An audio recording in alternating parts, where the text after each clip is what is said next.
preparing for this, I spoke to quite a few people from the age group we've been talking about. And in fact, as per Richard's comments, what I've discovered is most of the people in the age group said to me they want a little box, not quite as small as 450 feet, but that's what they're getting, on the King Street car. But I also spoke to somebody just last week who was describing a brutal commute from Oshawa to his office in North York. And I said, what are you going to do? When are you moving? And he said, well, I'm moving to Coburg. I'm going to make my commute longer. And he's actually going to a small town with a high quality of life there. And I think that's a key point that Richard referred to. And I think, in fact, the American experience is that there's more of those places that I think were built mostly on the kind of early streetcar plans. So there's actually better stock, if I could put it that way, in the United States to fulfill the lifestyle aspirations. We don't have that here. We have something quite different where our experience produced a lot of one particular form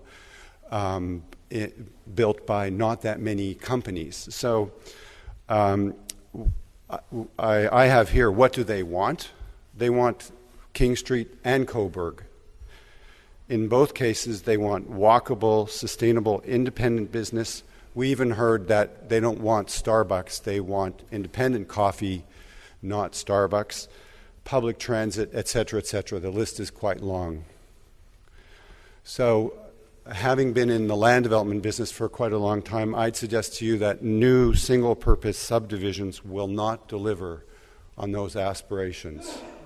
And I think that's really key, and in some ways, everything I'm going to say to you, excuse me, is trying to address that. Industry and government suggest that densities are up. Thank you, Richard. That the macro form and function of new communities has not changed. They are designed to accommodate car travel, large format retail, and the segregation of uses. So we have not really started to build our residential communities in a different way. And the train, if you will, that keeps delivering that form over and over again has not really been challenged, notwithstanding, as I said, that industry and government will tell you that densities are up. But those densities are not really contributing to a change in the way people live. They still have to go to the Walmart or to the very large store. By the time you get to the 160,000 square foot Loblaws, you can't find anything anyways because it's way too big. And so we're talking about a kind of globalized form.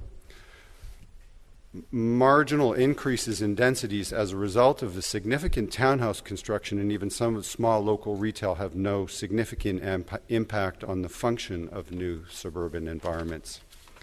I'm going to show you pictures quickly of two projects that I worked on attempting to deal with some of the walkability and lifestyle issues that are quite important to people. The nice thing about my preparation was these are all existing communities. I was able to go on Google Maps and take screenshots and then just send them up to the ULI. So it was very efficient and very quick. So you can see a tight grid of rectilinear streets. The landscaping, this is in Orangeville, where you have, as a result of building garages not on the front of the house, but rather at the rear or side of the house, you have a very high quality landscape and walkable situation. In this case, in Montgomery Village, the high school is right at the end of the residential street. This is quite different than the normal pattern where you have schools that have been built and set way back from the road, sort of like jails. Again, another image of the same sort of thing. This is actually in Oakville. That's called Morrison Common. Same sort of thing. Very tight mixture of houses and laneways and garages and sidewalks and even single-loaded streets, which is, and mini condos. This is a sixplex. So, and in all cases, you have this very tight situation. So these mid-density, walkable, non-garage dominated landscapes, corner stores, schools inboard, grocery store inboard, home offices with separate entrances in some houses, but no significant employment and catering largely to people who commute to elsewhere. As such, these projects successfully addressed urban design and livability concerns, but were not able to tackle the much larger and more intractable metastructure of our new developments. And that's what really Ranji was talking about. We're not really addressing the big issues.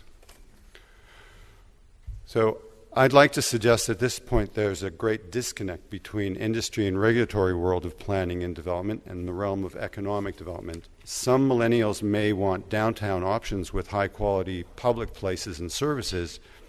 However, this is not likely to emerge as long as we continue to develop monoculture residential bedroom developments with no real prospects of employment. Again, back to what Ranji said and what Lisa's working on as well. So the first two bunches of images were early residential projects that I worked on. This is all private capital. This is where I go out and do things that the industry thinks mad. And this is D-Lab. So this is the master plan for D-Lab. At the west end, you see Durham College Whitby campus. And at the north, in that kind of lavender area, you see the future GO station that's in the big move but not yet funded. So this is Whitby in part and then slides into Oshawa. Job growth in the GTA is occurring largely in four places: Markham, Mississauga, the airport, and downtown, as was referred to here. Elsewhere, the trend is mixed, with some growth and some losses. In Durham, again here, 87,000 people leave the region every day to work in Toronto, York, and even Peel, at great cost to their bodies, their psyche, family, pocketbook, and the environment.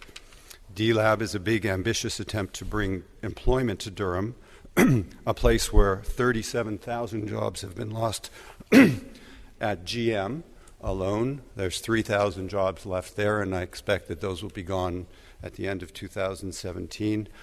That 37,000 jobs comes with a myriad of spin-offs. It's a giant phenomenon. What we're attempting to do there, working with the three post-secondary schools, is to build 10 buildings, 60,000 square feet each or so, simple buildings, compact, walkable, and again, close to the GO station. We're working with learning, business, education, training, research, and a strategy to retain commuters bound for downtown.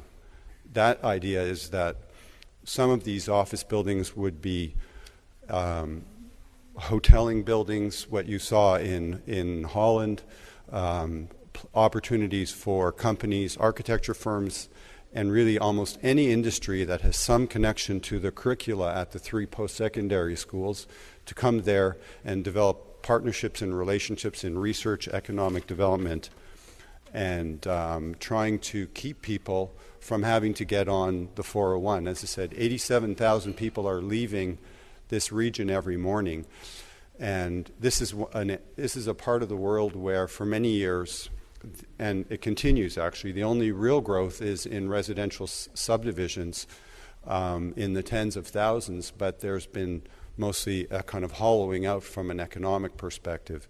They don't have the kind of Markham and airport areas. I said earlier where the growth was occurring.